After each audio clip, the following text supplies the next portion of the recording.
मन मंदिरा गजर भक्तीचा.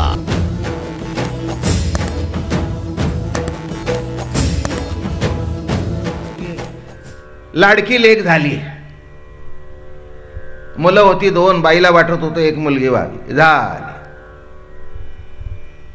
मग काय त्या मुलीवरून जीव ओवाळून टाकत होती आणि म्हणून बारशाच्या दिवशी त्या मुलीला तिने काळीभोर चंद्रकळेसारखी पैठणी आणून दिली.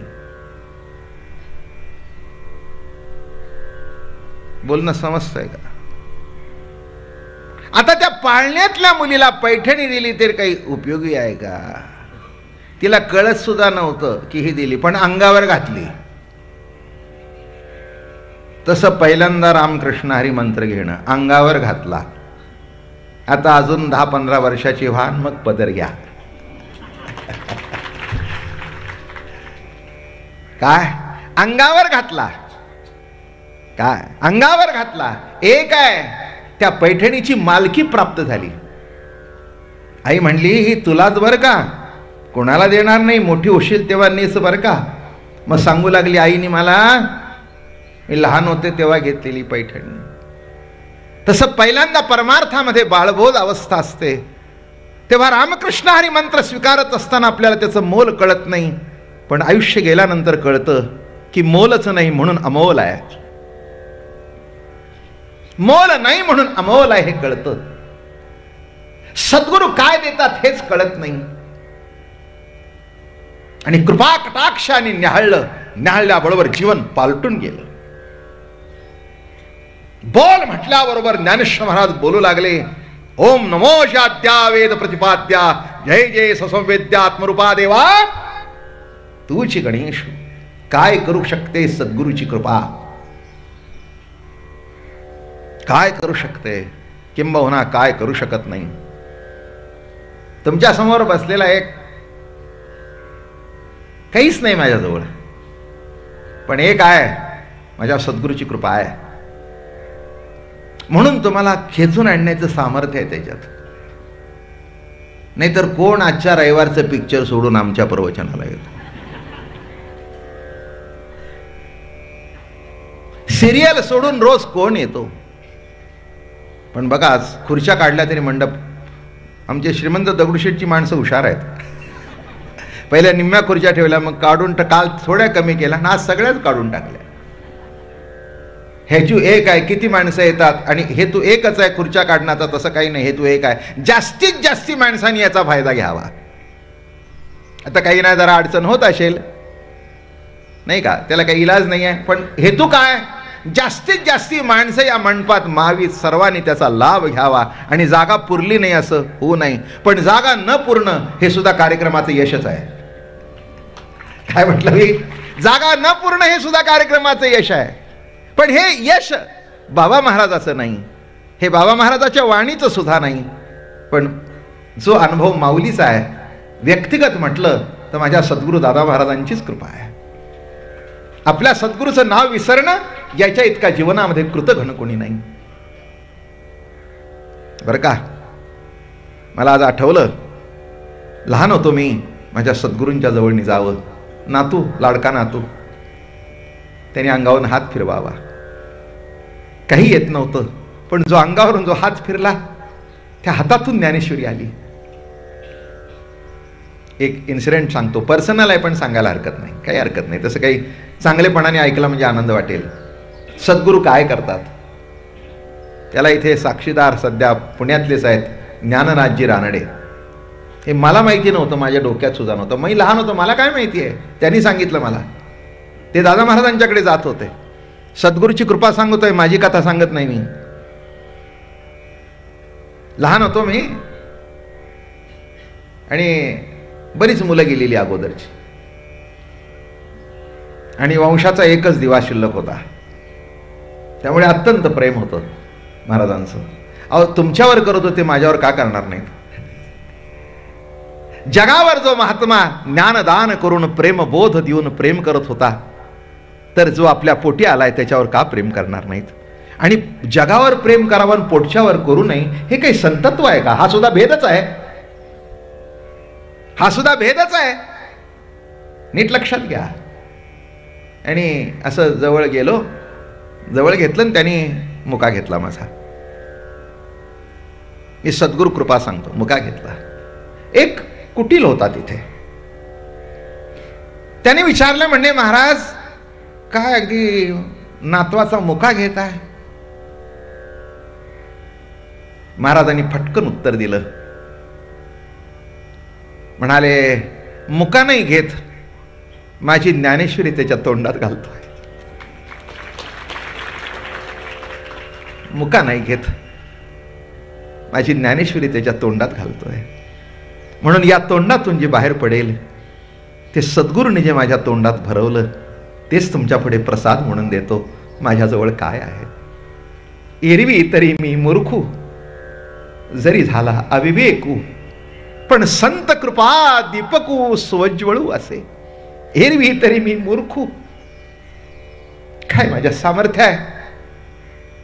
सद्गुरू सांगतोय, काय सद्गुरूची कृपा आहे? ज्ञानेश्वर महाराज हेच म्हणतायत, एरवी तरी मी मूर्खू. मला असं वाटलं, सद्गुरूला शरण जाताना, सद्गुरू पुढे उभे राहताना ज्ञानेश्वर महाराज स्वतःला मूर्ख म्हणून घेत आहेत. आम्ही काय म्हणून घ्यावं? महाराज म्हणाले, जगद्गुरु मज पामरासी काय थोरपण, पायीची वाहन पायीवरी. एक मूर्ख म्हणून घेतात आणि कळसाचे म्हणून घेतात. पायीची वाहन पायीवरी. आम्ही कुठे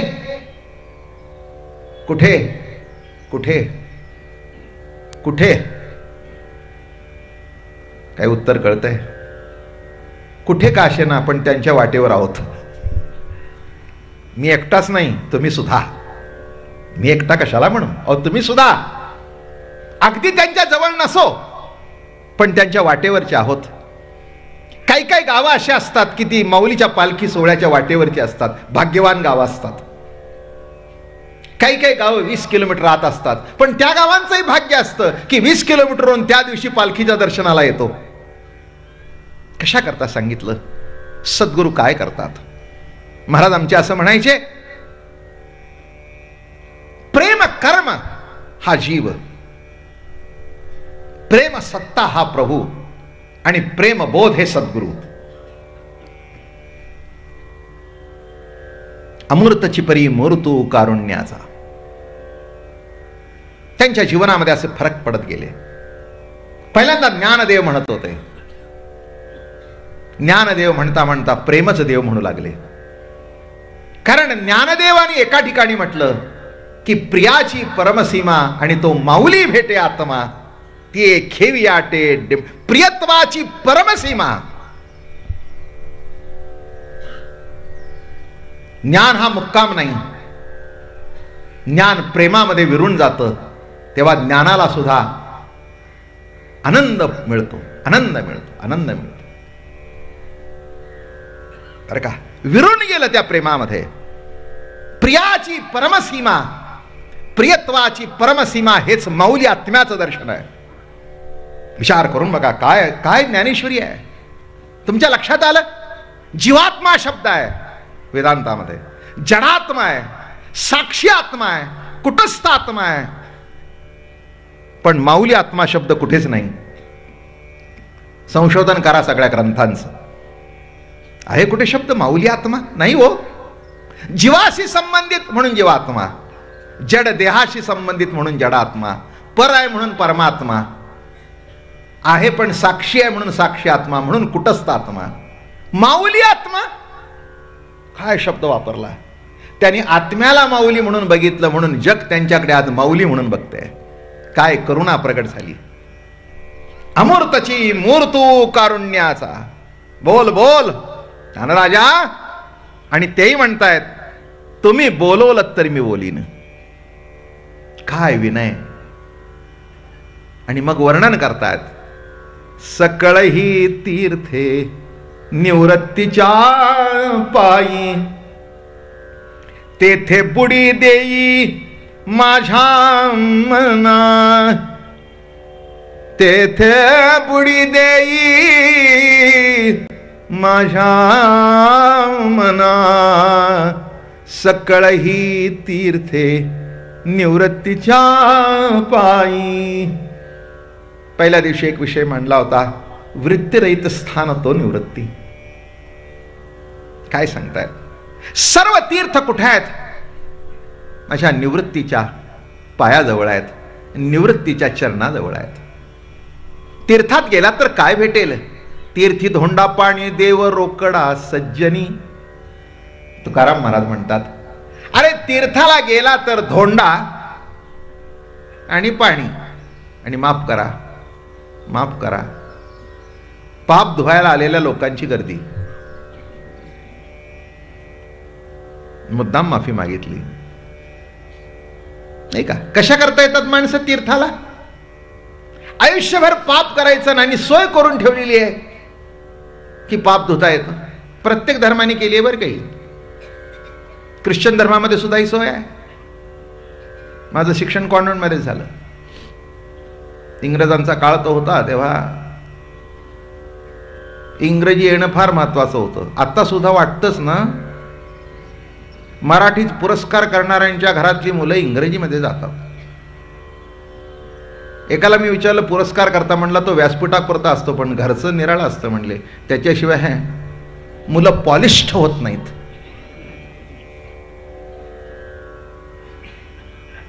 काही चूक आहे असंही नाही आणि तितकंसं बरोबर आहे असंही नाही.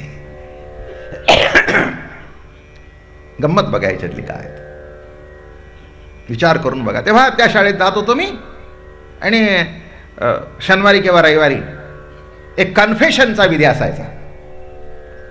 म्हणजे तो पाद्री असावा, तर मी बसलोय असा आणि इथे एक अशी जाळी असायची. मग येणारे अशी गुडघे टेकायचे, in the name of the father of the son of the holy ghost. मग आठवडाभर केलेलं पाप त्यांनी त्या पाद्रीला सांगायचं आणि त्यांनी आमेन म्हटलं, सुटलं.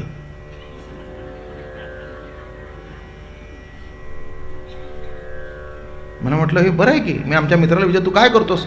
काय नाही म्हणाले, फॉर द होल वीक जे काय आमच्या हातून सिन होतात म्हणजे पाप होतं ते त्याला कन्फेशन केलं, कन्फेशन गुरुला दिलं आणि त्याने आमेन म्हटलं की आम्ही मुक्त झालो. म्हणजे नवीन खातं उघडलं.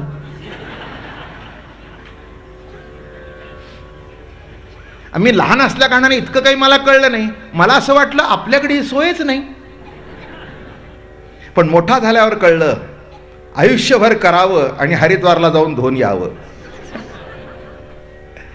आयुष्यभर करावं आणि काशीला जाऊन धुवून यावं, हे नंतर कळलं. म्हणून महाराज म्हणले, तीर्थी धोंडा पाणी देव रोकडा सज्जनी. पाप असं वाट बघत असतं, वर आलं की तुझ्या अंगावर बसून तुझ्या घरी परत येतं. Back to the pavilion. एक सांगू का? महाराज म्हणतात, मनसंकल्पाची पापे न जाती तीर्थाची बापे. मनसंकल्पाचं पाप तीर्थाच्या बापाला जात नाही. एक सांगू का? सर्व तीर्थ प्रार्थना करतात की एखादा साधू आमच्याकडे यावा आणि त्या साधूचा स्पर्श झाल्यानंतर तीर्थात साठलेला पापाचा गाळ निघून जातो. भागीरथी सर्वदायीसे जीवी चिंती, कोणी साधुये मदप्रती तई माझे पापी जाते निश्चिंत. ऐसी भागीरथी आपण स्वये बोले. काय ओवी सुंदर आहे बघा. भागीरथी सर्वदायीसे जीवी चिंती, कोणी साधुये मदप्रती तई माझी पापे जाते निश्चिंत. ऐसी भागीरथी आपण स्वये बोले. हो, भागीरथी वाट बघत असते की एखादा साधू माझ्याकडे यावा. कारण का? तिच्या साठलेला जो पापाचा गाळ आहे तो धुवून कसा जावा? संताचा स्पर्श झाल्याबरोबर तिच्यातलं पाप निघून जातं. सकळ ही तीर्थे निवृत्तीच्या पायी. माझ्या निवृत्तीनाथांच्या चरणाजवळ सर्व तीर्थ आहेत. ज्ञानेश्वर महाराजांनी संताला तीर्थ म्हटलंय. ते तीर्थ, ते क्षेत्र जगितेची पवित्र. भक्ती कथेसी मैत्र दया पुरुषा. जयाचे नाव तीर्थराओ, दर्शने प्रशस्तीशी राहो. तीर्थराओ, तीर्थराओ. अरे एका ठिकाणी एकच तीर्थ आहे, पण संतांच्या जवळ सर्व तीर्थ एकवटलेली आहेत. गंगा तिथेच आहे, भागीरथी तिथेच आहे, सरस्वती तिथेच आहे, यमुना तिथेच आहे. म्हणून सकळ ही तीर्थे निवृत्तीच्या पायी. आणि ए मना बाबा, जरा बुडी दे तिथे, बुडी दे. काय असतं, देह बुडतो पण मन उरतं.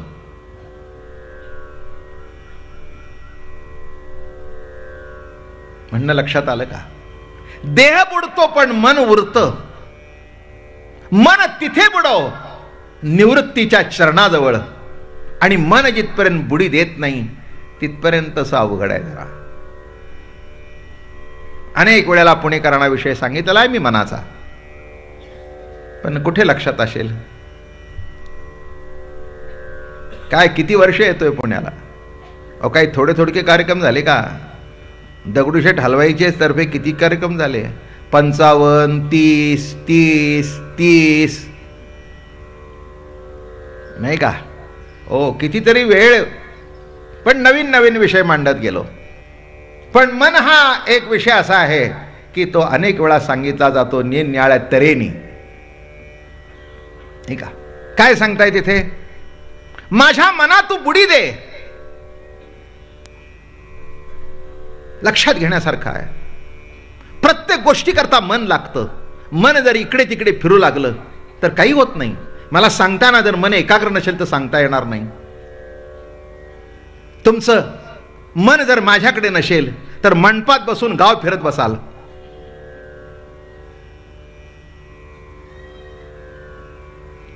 ऐकण्याकरता काय पाहिजे? मन पाहिजे, एकाग्र मन पाहिजे. अजून एकदा सांगतो, मन म्हणजे काय? म्हणजे काय? आला पुन्हा प्रश्न. मन म्हणजे काय? दोन भाग आहेत मनाचे. एक संकल्प करतं ते आणि दुसरं विकल्प करतं ते. ज्यातातून संकल्पही उठतो आणि संकल्पाच्या पाठोपाठ विकल्पही उठतो त्याला म्हणावं मन. तुमचे कसं चाललंय जीवनाची क्रिया? एक संकल्प आणि एक विकल्प, ताबडतोब ताबडतोब पटापट पटापट असे दोघं हातात हात घालून चाललेत. संकल्प उठता उठता केव्हा विकल्प मनात येतो आपल्यालाच कळत नाही, आणि विकल्पही बाजूला सरतो केव्हा संकल्प येतोय. दोन्ही हातात हात घालून चालू आहे. लग्नाला उभी राहिली असताना तिला वाटतं आयुष्यभर राहील ना. काय येतो ना विकल्प.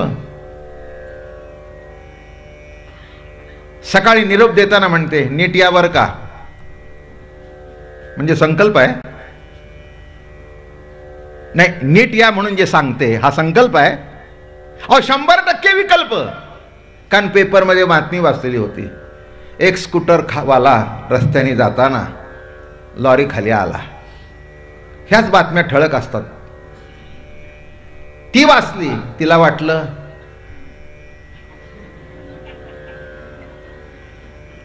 नीट या वर का. आहे ना विकल्प. येत नाही का विकल्प? किंबहुना पावलोपावली विकल्प आहे आणि पावलोपावली संकल्प आहे. म्हणून संकल्प विकल्प करतं ते मन. आणि आपल्याला काय करायचं आहे?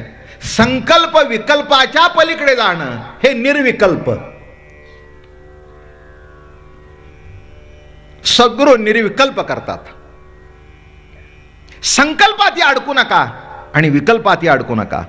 जो संकल्पात अडकला तो विकल्पात अडकला, आणि विकल्पात अडकला तो संकल्पात अडकला. पण संकल्प विकल्पाच्या पलीकडे गेला तो निर्विकल्प झाला. अहो संकल्प हाही एक प्रकारचा विकल्पच आहे, कारण तो पुन्हा विकल्पाकडे नेतो. म्हणून चांगलं येता येता वाईटही मनात येऊन जातं. किती गंमत आहे हो. कितीतरी शेकड्याने दृष्टांत देतील. मी नेहमी सांगतो, एकाच्या घरी बाबा महाराज जेवायला जायचे. गेल्याबरोबर नवऱ्याची धावपळ होती, बायकोची धावपळ होती. मग नवऱ्याने सांगितलं काय काय करणार, बाबा महाराज येत आहेत. काय? मग ठीक आहे, आळूची वडी करू,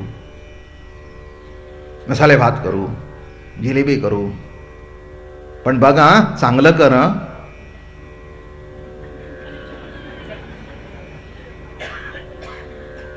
चांगलं कर. ती म्हणली पहिली माळ मी घातली, नंतर तुम्ही घातली, शिकवता कोणाला? अहो पहिली माळ मी घातली, माझ्यामुळे तुम्ही आलात प्रवचनाला, नंतर 2 महिन्यांनी घातली आणि मला शिकवता चांगलं कर म्हणून. मी काय वाईट करणार आहे का? झालं भांडण सुरू. अगं म्हणला मी तसं बोलत नाही ग, पण मला वाटलं रोज चांगलं करतेस, नेमकं त्या दिवशी मीठ जास्ती पडलं तर. कळला का विकल्प? हे समजून घे, हे वर माहित्यात. आणि एक तुम्हाला सांगू, असंच घडतो. ज्या दिवशी बाई सहज करते त्या दिवशी नीट होतं, जाणून करते त्या दिवशी तिच्या लक्षातच राहत नाही एकदा मीठ घातलंय का 2दा घातलं. म्हणजे घोंटाळा झाल्याशिवाय राहतच नाही. होतोच, 100% घोटाळा होतो. आता काय करावं? संकल्प का विकल्प? विकल्प आल्याशिवाय राहतो. मुलगा चांगला पेपर लिहून आल्यावर काय कसं काय लिहिलास? छान लिहिला. छान लिहिनास ना? म्हणजे काय वाईट लिहायला गेला होता काय? वाईट लिहायला गेला होता काय? तुम्ही बघा घरामध्ये मोठी मार मजा असते. म्हणजे तुम्हाला असं दिसून येईल की प्रत्येक पावलाला विकल्पाचं दर्शन घडतंय. आणि इथे काय करतात सद्गुरू? काय करतो? निर्विकल्प करतो. विकल्प संपला, अवस्थाच नाही, विकल्प नाही. आणि अशी अवस्था जेव्हा होते तेव्हा काय घडलं? तेथे बुडी दे माझ्या मना, सकळही तीर्थे. वृत्तीरहित स्थान जो निवृत्ती आहे तिथे बुडी दे, ते तीर्थ आहे. वृत्ती आली की संकल्प आला, वृत्ती आली की विकल्प आला. निवृत्त अवस्था जी आहे तिथे बुडी दे. समाधान आहे याची जाणीव नाही असं समाधान. समाधानाची जाणीव सुद्धा समाधान नाही. कारण समाधानाची जाणीव असणं हे सुद्धा सूक्ष्म असं असमाधानाची छटा कुठेतरी उमटणं नाही का? तुम्ही म्हणाला समाधानी आहे म्हणजे कुठेतरी असमाधानाची जाणीव आहे. हे समाधान आणि असमाधानाच्या पलीकडे आहे. वृत्तीरहित स्थान तेथे बुडी देई माझ्या मना. आणि एकदा मना बुडी दिल्यानंतर काय होईल? आता मी न करी भ्रांतीचे भ्रमण. आता इकडे तिकडे भ्रांती फिरण्याची गरज नाही. ज्ञानेश्वर महाराज सांगतात, पांडुरंगी मन रंगले, पांडुरंगी मन रंगले, गोविंदाचे गुणी वेधले. पांडुरंगी मन रंगले, मन रंगले रंगले, तुझ्या चरणी स्थिरावले. मन रंगले रंगले, तुझ्या चरणी स्थिरावले.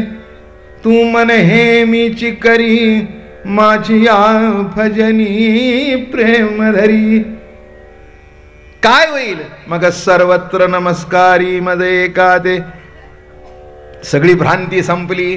आता मी न करी भ्रांतीचे भ्रमण. भ्रमंती फिर संपली. काय असतं? एकदा मुलीला नवरा मिळेतोपर्यंत त्या बापाची भ्रमंती सुरू असते. हा मुलगा का, तो मुलगा का, तो मुलगा का. पण एकदा निश्चित झाल्यानंतर भ्रांती पेटली. हाच. आता काही का म्हणाले अलीकडे तुम्ही काही दिसत नाही कुठे?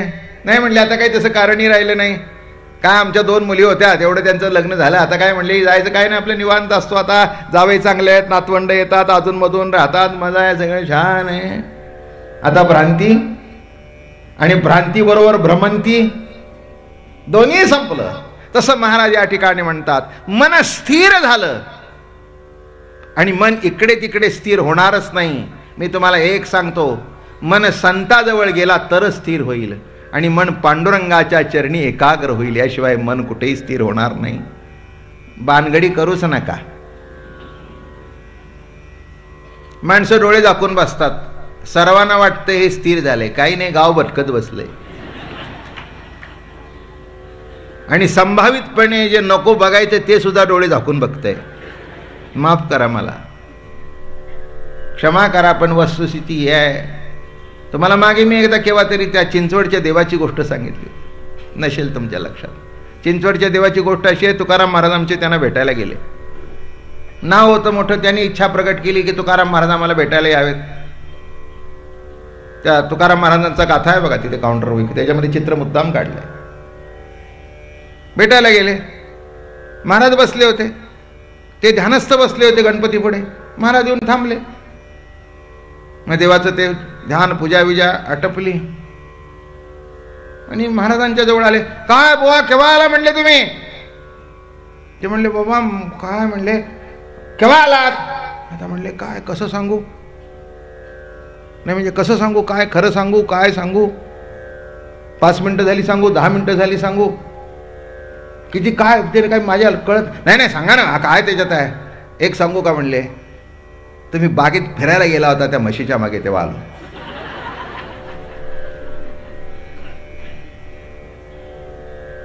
तुम्ही बागेत गेला होता तेव्हा, वनवाटिकेत गेला होता तेव्हा आलो. त्याचं काय झालं होतं, ते गणपती पुढे बसण्याच्या पूर्वी असं खिडकीतून डोकावलं तर बाग दिसलं, बागेची जरा अवस्था दिसली, कुठे म्हैस येते, कुठे शेरडे शेत. वक्रतुंड महाकाय,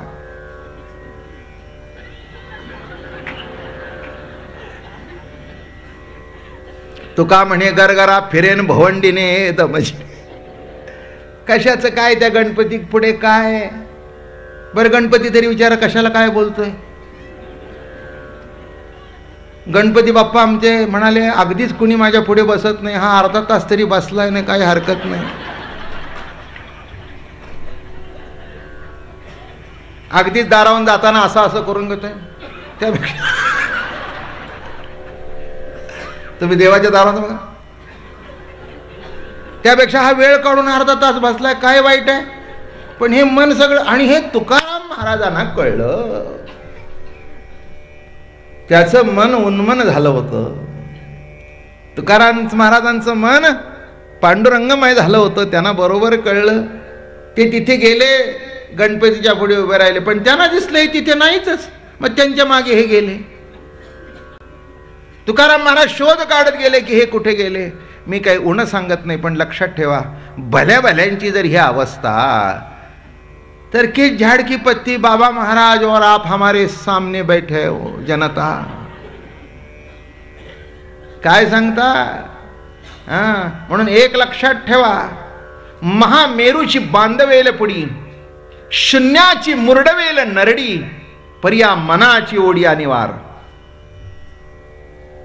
एकनाथी भागवत. महामेरूची बांधवेल पुडी, शून्याची मुरडवेल नरडी, पर्या मनाची ओढिया निवार. पण एक खाली सिद्धांत करून टाकला, गोड, तुम्हाला मला उपयोगी पडेल असा. तुझी कृपा नवता जाण, साधका कदा नागवे मन, तू तुष्ठल्या जनार्दन, मनपणा मनस्वये विसरे. म्हणून मनाच्या मागे लागू नका, मन ज्याच्या ताब्यात आहे त्या पांडुरंगाला शरण जा. त्याचे पाय धरल्यानंतर मग मन काही करत नाही. मन कुठे जाईल, शरण कुणाला जा. म्हणून शरण जावे सर्व भावे देवासी, तो हा उतरील पार भवदुस्तर नदीचा. आणि एकदा का देवाला शरण गेलं की मग तो मन इकडे तिकडे जाऊन देणार नाही. त्या मनाला धरून ठेवील, त्या मनाला वेध लागेल. मनी वेधो तयाचा पंढरीरायाचा, पंढरीरायाचा, पंढरीरायाचा, पंढरीरायाचा. मनी वेधो तयाचा पंढरीरायाचा. कुणाचा वेध, मनाला कुणाचा वेध लागला, मनी वेधो तयाचा. आणि एकदा का वेधले हो मन तयाची गुणी, क्षणभर विठ्ठल रुक्मिणी न विसंबे वेधले ओ मन तयाची गुणी. मनाला वेध लागला म्हणून मनी वेधो तयाचा. आणि एकदा का मन वेध लागल्यानंतर तुम्ही काळजी करू नका. एक सांगू का अजून, मनाला जर एखादी गोष्ट चांगली दिसली तर कुठे गेले तरी मनाला त्याचं स्मरण होतं. हे मनाची खासियत आहे. एखाद्या ठिकाणी तुम्ही गेला आणि तिथलं जर भरलं वांग तुम्हाला आवडलं, सध्या चातुर्मास आहे, खात नाहीत,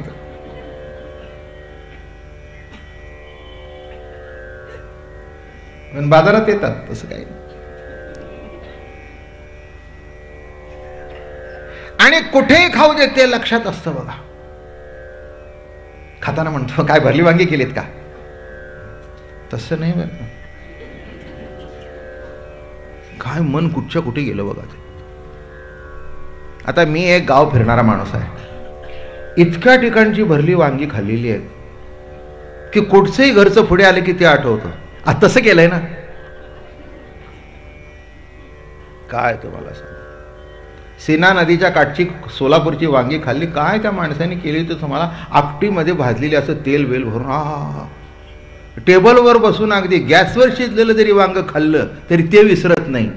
तू मने हे मीची करी. कशा करता सांगितलं, मनामध्ये एखादी जर चांगली गोष्ट दाखवली मनाला, म्हणून एक लक्षात घ्या, तुम्ही मनाला वाईट दाखवताय म्हणून मन तिथे जात आहे. तुम्ही मनाला चांगलं दाखवा, ते सोडून मन हलणार नाही तिथून. एक गोष्ट आठवली मला, घडलेली घटना आहे. एका गावातून एक मोठी तीर्थयात्रा निघत होती. अतिशय सुंदर अशी गोष्ट आहे. मोठी यात्रा होती आणि त्या महाराजांची हत्तीवरून मिरवणूक निघाली होती. आता लक्षात घ्या, असा प्रवाह चाललाय माणसांचा, असा हत्तीवर महाराज बसलेले आहेत, असा प्रवाह चाललाय माणसांचा. आणि तिथे एक माणूस, एक बाई अशी, आणि हा उलटा चाललाय तिच्या छत्री धरून. मजा आहे नाही. त्याचं त्या संताकडे लक्षच नव्हतं. त्या मिरवणूक त्या बाईचं असं करतो, असं असं असं. हे महाराज हत्तीवर बसले होते त्यामुळे दिसलं त्यांना. ते म्हणले, एवढा मी मोठा हत्तीवर बसून माझ्याकडे बघत नाही, त्या बाईकडे बघतोय. बाईकडे बघतोय, काय आश्चर्य आहे बघा. ऐकण्यासारखी गोष्ट आहे. महाराजांना मोठं आश्चर्य वाटलं. हे काय आहे, काय सामर्थ्य आहे, काय आश्चर्य आहे. मग त्यांना एक वाटलं, पण करुणा होती मनामध्ये, साधू होते. ते म्हणाले, काय एकाग्रता आहे ही, जर प्रभूकडे वळवली तर हा संत होईल. फक्त आपल्याला एकच कळायचं आहे, स्टेरिंग फिरवायचं आहे. एकाग्रता आहे जी असायला पाहिजे, ती क्वालिटी आहे. फक्त असं फिरवायचं आहे. आणि मला खाली उतरव म्हणाले. आता स्वामी त्यांना कोण म्हणतं, आणि वाट करून दिली. त्याला माहिती नाही ते स्वामी जवळ येतोपर्यंत. जवळ आले आणि त्याच्या पाठीवर हात ठेवला. अरे म्हणले, महाराज महाराज महाराज. ते म्हणले, बाबा घाबरू नकोस. हे काय आहे, ही बाई अशी चालली आणि हे काय आहे. महाराज खरं सांगू, तुमच्याजवळ काही लपवून ठेवू नाही. या माईवर माझं अत्यंत प्रेम आहे, अतिशय प्रेम आहे. पण तिच्यावर जसं प्रेम आहे तसं मी भुललो तिच्या डोळ्यावर. काय डोळे आहेत म्हणे तिचे, अप्रतिम डोळे. तेव्हा मी काळजी करतो, मला सतत तिच्या डोळ्याची काळजी असते. आता ऊन येत होतं ना, म्हणून मी काळजी करत होतो तिला ऊन लागू नये, म्हणून मी छत्री धरली होती.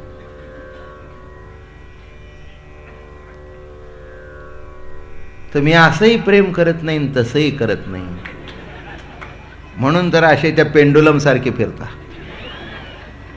ती घड्याळ बघायला मिळत नाहीत तुम्हाला. जुनी घड्याळ बघा, त्या पेंडुलम मध्ये. पेंडुलमचं घड्याळ कसं असतं, 1 2 3 4 12.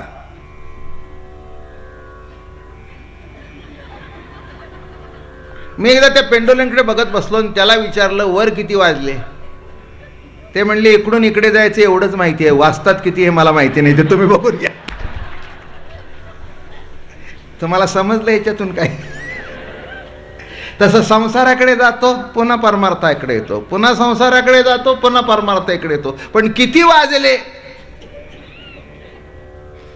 इकडून गेला इकडे, इकडून गेला इकडे, चालू आहे. असंच आहे आयुष्य. बघितलं, आनंद वाटला. मिरवणूक कॅन्सल केली, चाल म्हणे तो माझ्याबरोबर, हा महात्मा होईल म्हणे, लायकीच आहे त्या. आणला ठाकूरजीच्या मंदिरामध्ये आणलं. खरंच महात्मे होते ते, मोठे संत होते, सद्गुरू होते. त्यांचंही मन प्रभूच्या ठिकाणी बुडलेलं होतं. आणि तसा जर साधक आला तर त्याला सुद्धा तिथे बुडी देण्याची क्षमता होती त्यांच्यात, ताकद होती त्यांच्यात. पण तितकी आतुरता, तितकी उत्कंठा, हाही तयार झाला. चाल म्हणे माझ्याबरोबर, तुला हिच्यापेक्षा डोळे जर सुंदर दाखवले तर काय करशील, शेवटपर्यंत हलणार नाही तिथून, चाल चाल म्हणले माझ्याबरोबर. आणि ठाकूरजीच्या मंदिरात आणून उभं केलं. ठाकूरजीला हात जोडले, म्हणे ठाकूर, एक असा साधक आणलेला आहे, खरं सांगतो परमात्म्या, अरे आला तुझे डोळे दाखव. अरे त्याला त्या बाईचे डोळे बरे वाटतात, पण जगामध्ये तुझ्या इतके डोळे कुणाचे सुंदर आहेत की ज्या डोळ्यातून अब्जावधी डोळे रोज बाहेर पडतायत, असे तुझे कमल नयन प्रभू.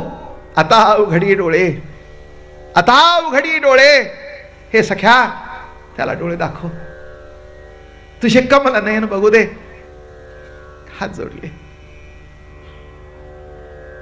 बघता बघता साधूंच्या डोळ्याला पाझर फुटला. दाखवणार नाहीस, करुणा येऊ दे तुला, करुणा येऊ दे तुला, येऊ दे रे सख्या करुणा. आमचं मन नको तिथे झोमतं,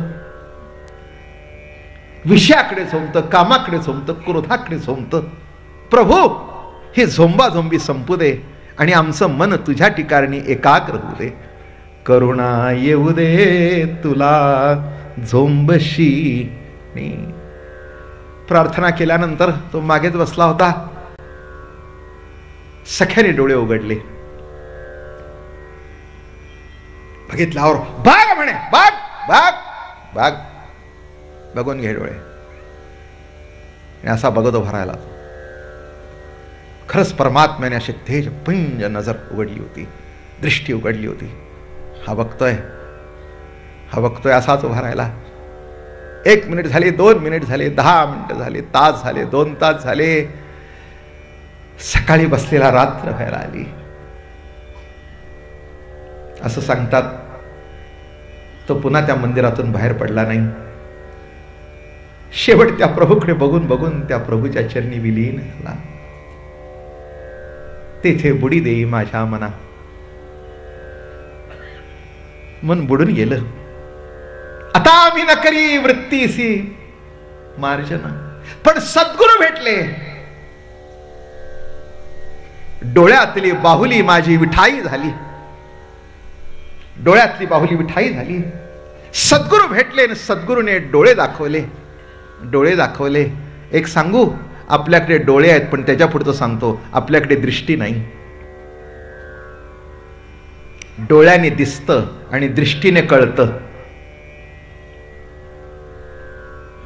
बघण्याकरता डोळे लागतात आणि कळण्याकरता दृष्टी लागते. असं म्हटलंय. कोण सद्गुरू?